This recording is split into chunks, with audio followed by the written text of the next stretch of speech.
नहीं, इसमें कोई हाथ नहीं है पर्सनल सेक्रेटरी का। इसमें बीजेपी का ही हाथ है सारा। वो यहाँ लाखों रुपए की बेईमानी थोड़ी करेंगे। जब सेना की चीज़ें लीक नहीं हो रही तो सेना के अंडर में ही दे दिया जाए यूपीएससी। सबूत किस पे कहलाते हैं? जो भारत सरकार का स्टम्प पेपर हो उसको सबूत कहते हैं। ना तो इसमें बीजेपी दोषी है ना तेजस्वी दोषी है, इसमें सिर्फ पॉलिटिक्स है। और वैसे जब आरोप लग रहे हैं तो सही होगा। जो होती है ना, हो रही है ना, वो बहुत गंदी राजनीति है। कुछ पढ़ने का टाइम आता है तो पेपर लीक हो जाते हैं, बड़ी समस्या है। नमस्कार, मैं सचिन कुमार और आप देख रहे हैं सौगन टीवी। पेपर लीक मामले में एक और नया चेहरा सामने आया है। बिहार के डिप्टी सीएम ने आरोप लगाया है कि तेजस्वी यादव के पर्सनल सेक्रेटरी का भी हाथ है इसमें। क्या लगता है आपको इस पे? नहीं, इसमें कोई हाथ नहीं है पर्सनल सेक्रेटरी का। इसमें बीजेपी का ही हाथ है सारा। बीजेपी का हाथ ऐसा है कि जो इसको उनके गले में डाल रही है।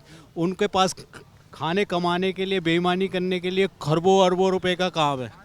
वो यहाँ लाखों रुपए की बेईमानी थोड़ी करेंगे। तो कुछ नहीं है, इधर से उधर को डालो, इधर से उधर को डालो। जो जो चिल्ला रहा है उसी के गले में डाल दो ताकि उसको चिल्लाए ही नहीं।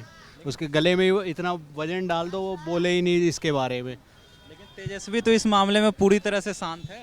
शांत कोई शांत वांत नहीं है, बेमतलब का वो है। अब आदमी चिल्लाएगा उससे भी कोई फ़ायदा नहीं है। जब उसको वहाँ से खाली वहीं का थोड़ी लीक हो रहा, पूरे देश में लीक हो रहा है।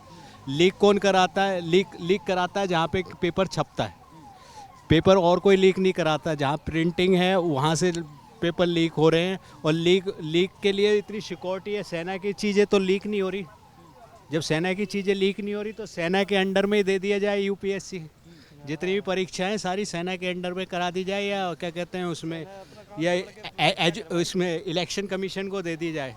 इन दो को अलावा कहीं से भी आप परीक्षा कराओगे किसी भी चीज़ की, सब में कुछ ना कुछ वो निकलेगा ही आपका। लेकिन जो डिप्टी सीएम है बिहार के, वो जो प्रूफ दिखा रहे हैं, व्हाट्सएप चैट्स दिखा रहे हैं, व्हाट्सएप कॉल दिखा रहे हैं कि किसके नाम से होटल बुक किया गया है, वो सब जो मामला सामने आ रहा है उस पर क्या? ये तो सब यहाँ पे दिल्ली में भी दिखा रहे हैं कि केजरीवाल ने इतना लिया, मनीष सिसोदिया ने इतना लिया। ये कोई सबूत थोड़ी कहलाते हैं। सबूत किस पे कहलाते हैं? जो भारत सरकार का स्टम्प पेपर हो उसको सबूत कहते हैं। चैट वैट का, इसका उसका, इसको कोई सबूत नहीं कहते। और सबूत किस चीज़ के? वो क्या कहते हैं, कैंसिल करा के, या उसको उससे इनका क्या लेना देना? लेना भी होगा तो उसका पर्सनल सेक्रेटरी का है तो उससे लालू का क्या लेना देना? तेजस्वी का है तो इससे क्या लेना देना? पर्सनल सेक्रेटरी को इसलिए डाल रहे हैं कि वो उसका तेजस्वी का तो आ नहीं सकता, इसके पर्सनल सेक्रेटरी के में डाल देते क्योंकि ये अधिकारी है। अधिकारी को अधिकारी से कनेक्ट करके कुछ नहीं है, कोई नहीं है। खाली खाली एक टाइम पीरियड है जिसको पास करा जा रहा है। क्या लगता है बीजेपी इस पे अपना पलड़ा झाड़ने के लिए आरोप दूसरे पे लगा रही है क्या?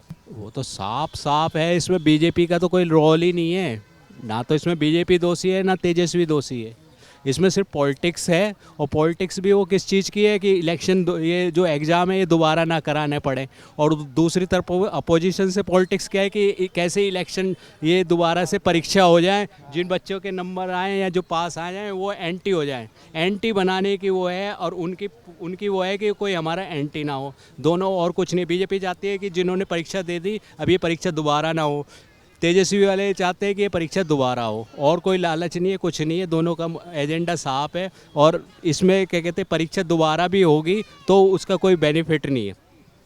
क्या लगता है ये जो आरोप लगाया जा रहा है तेजस्वी यादव के पर्सनल सेक्रेटरी पे, आरोप सही है या फिर एक ऐसे ही मनगढ़ंत कहानी है? अब जी देखो जी, आरोप तो जी साबित होने में टाइम लगता है। और वैसे जब आरोप लग रहे हैं तो सही होगा, जाहिर सी बात है। आरोप लगा, दिल्ली के मुख्यमंत्री पर आरोप लगा, शिक्षा मंत्री तो अभी तक बंद हैं, और उन पे भी आरोप लगा, वो भी अभी बंद है।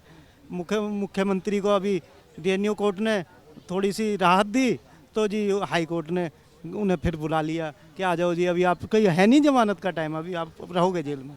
तो अभी ऐसा कुछ नहीं कह सकते। क्या लगता है आरोप सही है क्या? आरोप प्रति आरोप लगते रहते हैं। और ये जो राजनीति है ना, अब जो होती है ना, हो रही है ना, वो बहुत गंदी राजनीति है।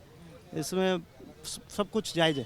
क्योंकि लालू जी के राज में भी होता था, नौकरी के टाइम पे ऐसा बताया जाता है कि जमीन दो नौकरी लो, ये वाला सिस्टम। क्या लगता है बिहार में फिर से शुरू हो गया है क्या? बिल्कुल होगा जी, वहाँ तो चलता है, वहाँ तो ऐसा ही है। अगर आप पैसों से कुछ खरीद रहे हो तो उसके पल्ले में चले जाओ। नीतीश कुमार का देखा आपने, कभी बीजेपी के पल्ले में, कभी इंडिया गठबंधन के पल्ले में। तो ये ऐसा चलता रहेगा, वो सब पैसे का खेल है। अच्छा, एक एग्ज़ाम का पेपर लीक तो समझ में आया, उसके बाद फिर कुछ दिन बाद फिर दूसरे एग्ज़ाम का भी पेपर लीक, ये क्या मामला चल रहा है? ये भारत में मामला सारा बिगड़ता जा रहा है। कभी कोरोना आ जाता है तो आदमी वैसे ही पास हो जाता है, और जब कुछ पढ़ने का टाइम आता है तो पेपर लीक हो जाते हैं। बड़ी समस्या है, इस समस्या का समाधान बहुत जल्दी होना चाहिए।